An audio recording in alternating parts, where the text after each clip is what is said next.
Welcome to The Explainer. Today, we're going to try and make sense of the strategy behind Iran-backed militias in Iraq. From the outside, it can all look like just chaos. But what if I told you it's actually a really calculated game of chess? I mean, for years, right? The headlines have been full of rocket attacks, drone strikes, roadside bombs, you name it. But here's the thing. These are not just random acts of violence. Not at all. They're actually part of a really deliberate, constantly changing campaign. So to really get it, we've got to ask the big question. Who's pulling the strings? Well, the answer lies with this whole network of militias that call themselves the resistance. Now, their main goal, at least on paper, has always been to push foreign forces out of Iraq. But, and this is a crucial part, who they choose to attack, that tells a much bigger story. It reveals a really sophisticated strategy that's constantly shifting based on geopolitics, their own internal rivalries, and, domestic power plays. Okay, so first things first, let's break down who we're actually talking about here, because this isn't just one group, it's a whole complex network. So, the term you'll hear a lot is Muqawama. It's Arabic for, you guessed it, the resistance. And look, this isn't just a name, it's a brand. It's an entire identity that frames everything they do as this legitimate struggle against what they see as a foreign occupation. And here's how that whole network is put together. Right at the top, you've got Iran. They're the sponsor, providing the money, the weapons, and the big picture strategy. Then, on the ground, the real muscle comes from these core militias, groups like Kataib Hezbollah and Asaib al-Haq. But here's where it gets really clever. You've got this third level, what we call facade groups. These are these small, obscure names that just kind of pop up out of nowhere to claim an attack. Why? Well, it makes it incredibly difficult to trace the violence back to the main players. It gives them perfect, plausible deniability.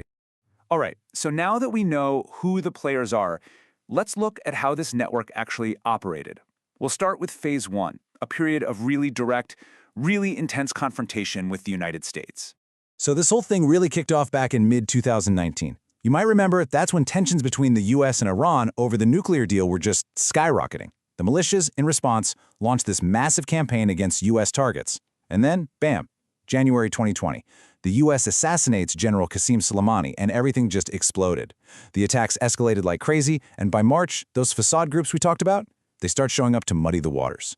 This whole pressure campaign hit its absolute peak later that year, and it's no coincidence that this was happening right as the US and Iraq were trying to negotiate the future of American troops in the country.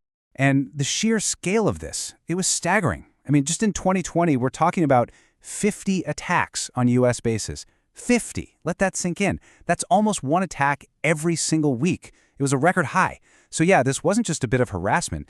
This was an all-out maximum pressure campaign. But, that kind of intensity, it just couldn't last forever. By late 2020, they were staring down the very real threat of massive US retaliation. So they did what any smart player would do. They changed their tactics. They adopted a new, much lower-risk strategy. And this right here, this is a perfect illustration of their strategic thinking. Think about it. If you attack a fortified US base, yeah, it has huge symbolic value, if it works, but it's also super high risk. You might cause American casualties, and that practically guarantees a massive US military response. Now attacking supply convoys, that's a different game entirely. It's much lower risk. See, those trucks are usually driven by Iraqi contractors, so the chance of US casualties is way, way lower. And that means major retaliation is pretty unlikely. It's the perfect way to keep the pressure on with constant harassment, but without crossing a major red line. And just look at the numbers. This is what's so fascinating. You can see the pivot happen right here. In 2021, attacks on these supply convoys just exploded. We're talking a threefold increase from the year before. So this wasn't some minor tweak, it was a fundamental change to their entire playbook. But then, something really weird started happening. Right in the middle of all this, a new wave of attacks began.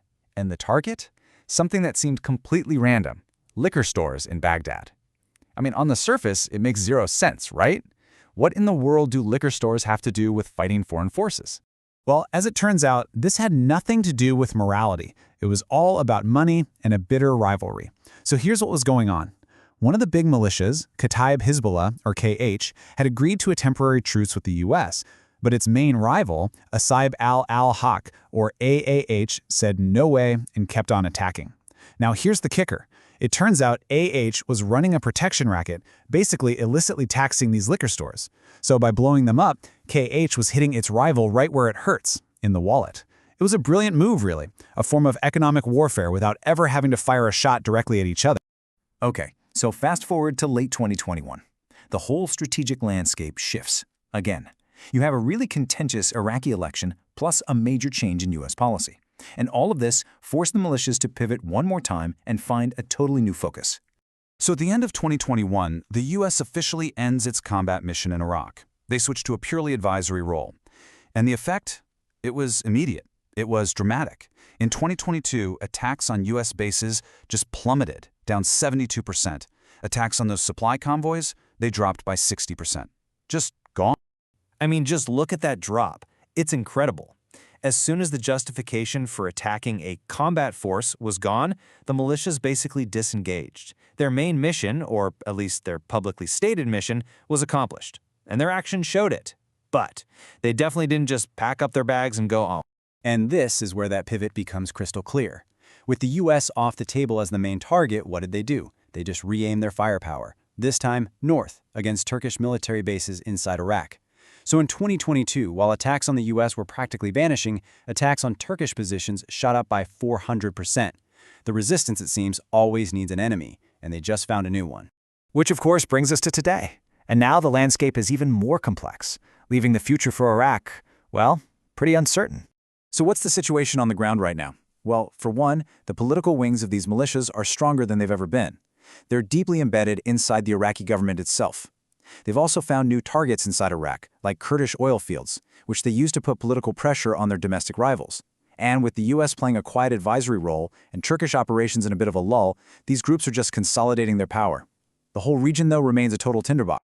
And, experts are warning that this quiet period, it probably won't last. The research we're looking at today makes it clear. A return to major operations is a very, very real possibility. Especially if those regional tensions between the U.S. and Iran heat up again, maybe spilling over from the conflict in neighboring Syria. And all of this leaves us with one final and really crucial question. These groups have proven over and over that they're strategic, they're adaptable, and they are incredibly patient. So now that they're more a part of the Iraqi state than ever before, with all this political power, how long will the current quiet actually last?